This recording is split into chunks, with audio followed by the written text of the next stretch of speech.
Så Ria, hvad er det første, du gør, når du kommer hjem? Jeg går på Facebook.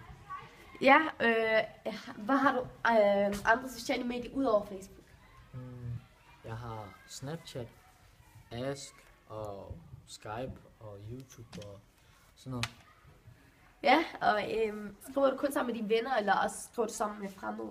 Sammen med fremmede og mennesker og mine venner og dem fra skolen og nogle andre, jeg kender. Ja, Okay. Ja, hvad er det sidste, du gør så, når du kommer hjem? når jeg kommer hjem. Eller inden du står over, undskyld. Jeg tjekker nok Facebook en sidste gang. Ser, hvad vi skal lave i morgen på elevintro. Og så skal jeg se også, hvad vi har. Hvad skal vi lave til i morgen? Ja, Ja, altså står der. synes du, at sociale medier, det er godt Det er eller noget dårligt? Det er noget højt, fordi jeg er på sociale medier næsten hver eneste dag. I hvert fald mindst 2 eller 3 timer.